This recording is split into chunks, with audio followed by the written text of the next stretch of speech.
All right. Hey YouTube, how's it going? This is Gamester81. Welcome to the episode. Online I have Ed, Retrogamer3.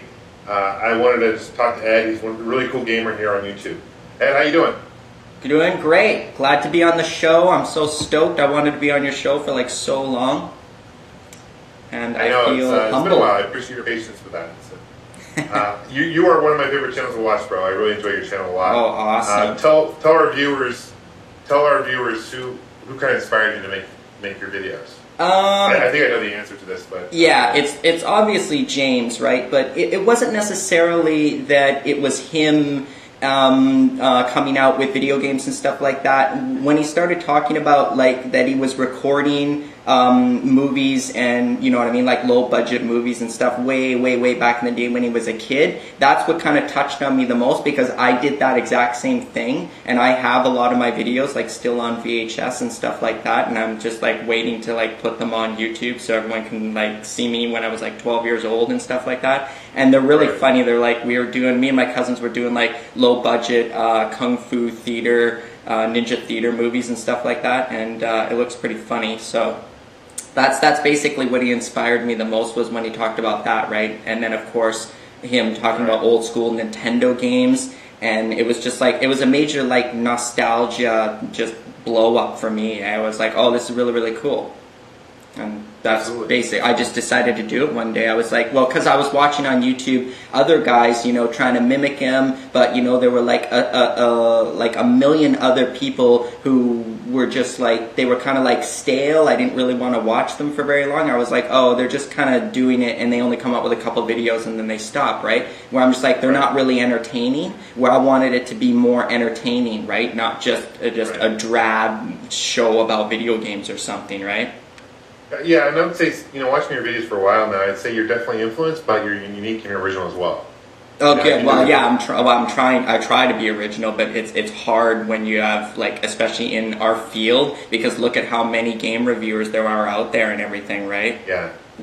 You know, I've even noticed too, if I do like the same review as James, Angry Video Game Nerd, I've noticed people like, you know, in my case, they know you're trying to copy, and it's hard because there's only X amount of games out there, and there's so many gamers out there, you know, as far as reviewers out there. Exactly. So I think there's always going to be fanboys when it comes to people, and there's going to be people who have their opinions, but I can tell you, you've got a very unique channel, for sure. Oh, good. Well, that's what I strive to do. What's your favorite video of yours that you really like? My favorite one, I probably have a couple favorites. The one I've been watching over again for me is probably the Operation Wolf one. Was pretty funny. I kept watching that one. I just did that one. That's like only like 3 videos ago or whatever. That's ranking pretty far up there as my favorite. And then everyone loves, and of course I love the Angry Video Game Nerd Volume 3 one that I did. That took me a whole week to record all that one too, so that was probably my most like involved video that took me the longest to create. So probably those two for sure. Didn't James actually favorite that one, and then it gets you kind of subs that way? I mean, yeah, my first one. One of your videos that he favorited, right? Yeah, he did. My first one, when I reviewed Volume 1, he did favorite, and then the second one, which was kind of weird, he didn't favorite, but he did send me an email, and he did watch it, and I thought that was really flattering. I was just like, holy cow, like, he doesn't just send emails out to everybody, right? And he doesn't watch everybody's videos, but that he watched it, and that he said it was, like, I quote, one of the funniest things that anybody has ever sent him, and that if I was ever coming out to a convention, that he would love to sign some of those DVD cases that I destroyed. So I thought that was hilarious. I thought that was pretty neat. Yeah, I was like, holy cow. So I got like 2 emails from him. Pretty flattering. Yeah, I got 2 emails from him, and I was just like, oh wow. So, okay, besides Angry Video Game Nerd, what other channels do you tend to watch?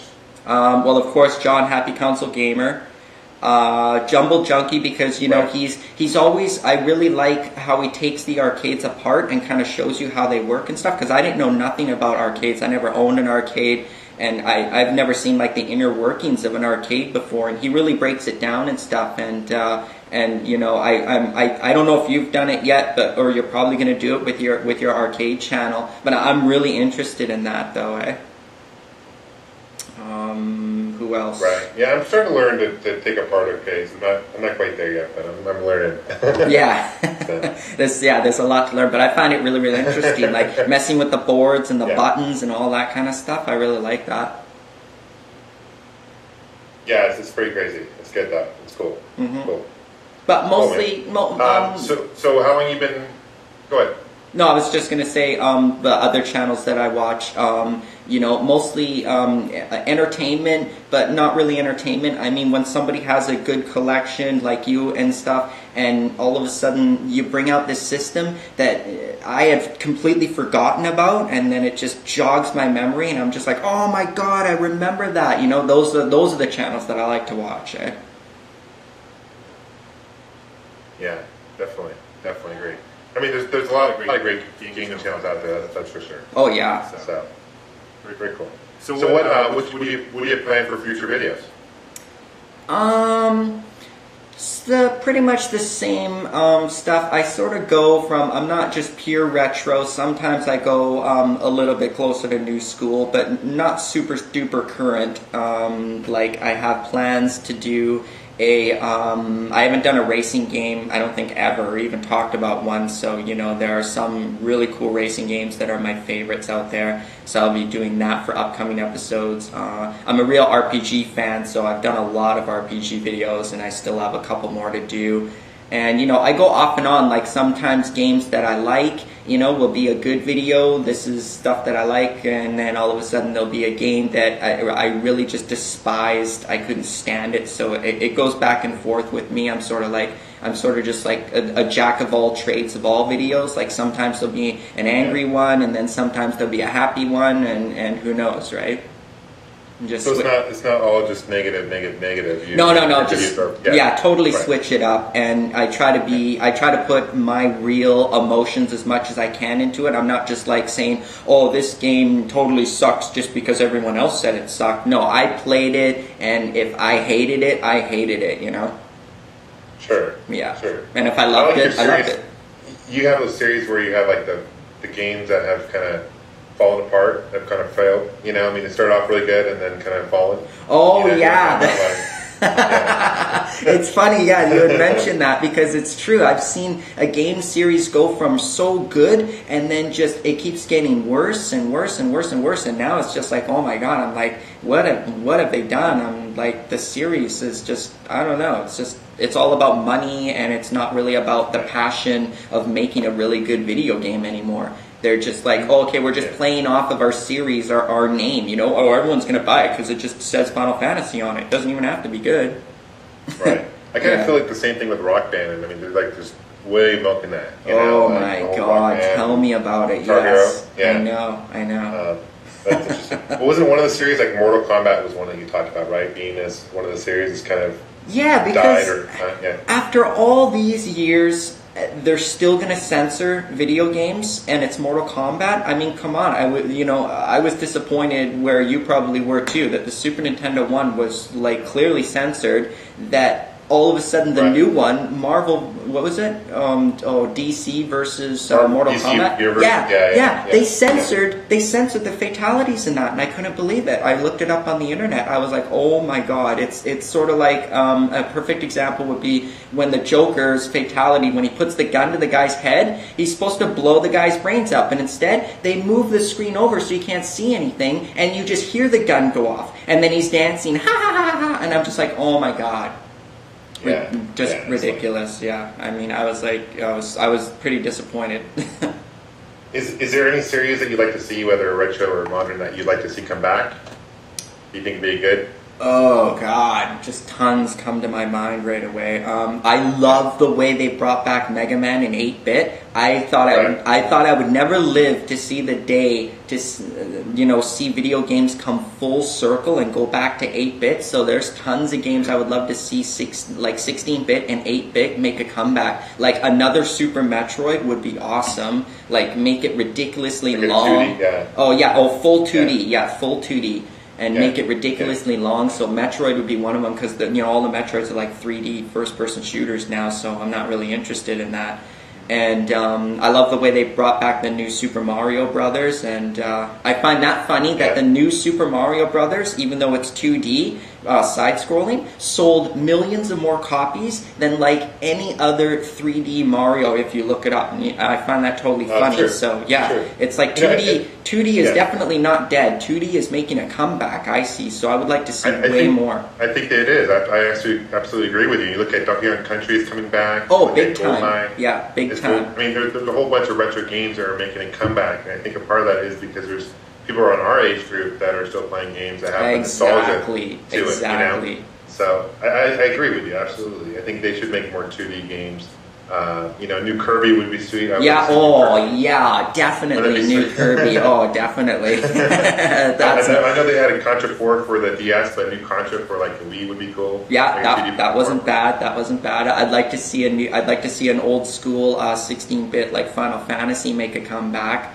I'd love to see a 2D Fantasy Star. Please, dear God, Sega, make a 2D Fantasy Star. That would be awesome. That would be sweet. Do you think, speaking of Sega, do you think Sega should make another console? If they, I really think they should. Totally, they probably will never, but I think they should because I mean, think about it. People will buy it. It's just it's not really hard to do. Just put in, you know, like a quad-core processor or whatever. You know what I mean? Make it powerful and stuff like that, and you know, make it play movies and do everything multimedia. Like, because that's the way the home consoles are going nowadays. Is everything's going multimedia. I don't know. Plug your iPod into it. I don't know, make a whole bunch of stuff with it, and you know, people will buy it. I guarantee people will buy it. Yeah, Dreamcast 2 would be sweet. Yeah, Dreamcast 2. What of your new systems of the big three? Which one do you like? Are you the most fond of? And which one are you the least fond of? Which do you not care for, and which do you? That's the Wii. Easily is the one I'm not most fond of because I like to sit down and play video games with a controller. I don't like to like get up and shake my hands around and dance around and do all sorts of weird, funky things with the controller to actually play my video games. And I'm always into like bigger and better graphics and more processing power and all that stuff. And that the Wii doesn't play movies on it, I think is a big mistake for Nintendo to be doing that. That you can't play any movies on it, any DVDs on it, or anything. I think that was a major mistake. So that's the one I'm. Well, I think the Wii can download Netflix now. Oh, okay. Well, at least is different. At least that's different. something. I know what you mean though, but you can't like put a DVD in there, but you can actually download Netflix online, which is something. Well, that's something anyway. But because it's a baby step to. Yeah, definitely. Yeah. Well, that's the way everything is going nowadays anyway, because Blockbuster and Roger and everything are all going out of business, and it's all digital download for movies nowadays. So, but I like the PlayStation 3 the most because, especially now for the price, you get the most for your money.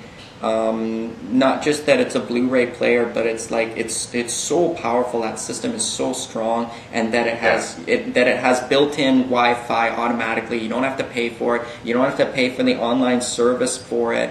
And I thought that PlayStation Home was really cool. You get to create an avatar, and you get to walk around in a virtual world, like you have your own apartment and everything like that. And you can go to the movies and stuff like that. And they have weird downloads for games and content and stuff for that. So I thought that was really neat, and I thought that was way better than Xbox Live. I find it's just interesting that both Microsoft and Sony are kind of following the footpaths of Nintendo, so to speak, with the Avatar, you know, and then they're now doing the Kinect, and there's a Move that's coming out, you know, in November. Yeah. You know, and actually it's interesting. I actually played you saw a demo of the Kinect. There's a Microsoft store in a local mall where I live. Oh, you got to see it in action. Oh, nice. I used it in action. Yeah, it was pretty cool. You can use like hands-free, no controller. Whereas I think the Move for Sony is more button control. I think it's supposed to be for like almost every game.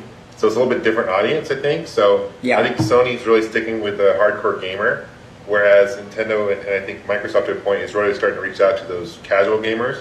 And it'll be interesting to see in the new systems when they release them if those casual gamers will carry over. That's one thing about Nintendo. You know, obviously they dominate in the handheld market. I mean, that's no contest. Yeah, no, that's a given. I mean, the DS well, even when they came out with the Game Boy Advance, I was really impressed with that. I was like, oh, cool, this is, you know, because I'm loving the 16-bit and everything, and you still get that on DS, because DS isn't a pure 3D handheld machine like PSP is. So they're coming out with crazy, awesome Castlevanias and Contras and, you know, all the classic retro games that I love on it. So yeah, definitely Nintendo. What was the retro game that they announced for the 3DS? There was a game that they had demo. It was like, was it? I forget what it was, but I remember they were talking about it. It was a really retro game coming back, but it's gonna be sweet. I can't remember. You know what I'm talking about? Like I know, but I can't remember it. I'll remember when we're done. So people will post comments, like 20 comments about it. Oh, it's this one. Yeah, definitely, it's this one. Blah, cool, blah, blah, man. blah. Well, awesome. I really enjoy your channel, and I know there's a lot of people that don't know really who you are as far as a gamer or YouTuber goes. So, how would you explain your channel to those who haven't seen it before? Like I said, I mostly stick with retro because what I found out is, what I was thinking in my mind was, oh, I thought, everybody knows this, everybody's heard of this game or something like that, but there are actually tons of people and all the younger generation who are just like, oh, I never heard of that. I mean, the very first system I played was like Nintendo 64 or whatever, right? So now I'm going to be getting more and more into those, maybe the classic games or maybe the major underrated games and obscure ones that maybe people haven't heard of before that were actually really, really good, and games that I enjoyed that I think that they didn't get enough recognition for putting out a really, really good game. So I'm mostly going to be getting into a lot of that, and then of course the series of the game series that have gone downhill over time. A couple of games that I hated as a kid, and more games that I love, and that's just a variety, trying to just tap into to everybody, not stick onto one thing, sort of just tap into everything and try to get a wider audience. More variety. Yeah, absolutely. More variety. Yeah.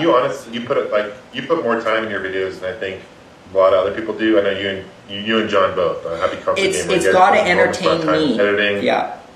Definitely. Yeah. It's got to entertain me. If it doesn't entertain me, I'm not going to bring it out at all. I just don't think that it's worth it. Do you write scripts for your videos, or you just kind of wing it? No, I take little notes sometimes if I think it's something funny. That's what's funny too. My great ideas come when I go to bed. That's why it takes forever for me to go to sleep, because I'll go to bed and I'll be thinking, and then all of a sudden I'll just start laughing. I'll be just like, oh my god, now I gotta get up, and I turn on the lights and I write that down before I forget it. And I'm like, that would be really funny. I gotta remember that, write it down, and I'm like, I gotta put that in my show. That's great. Yeah. Good stuff, man. I appreciate you being on my show here. And hey man, my pleasure. I'll put a link below, and I hope people can check you out, and definitely check out your videos and subscribe to you. That would be awesome. You're a great guy. You're a great asset to the community for sure. Wow, thanks. Thanks a lot. Thanks for your time, man. Thank you. All right. See ya. All right, take care.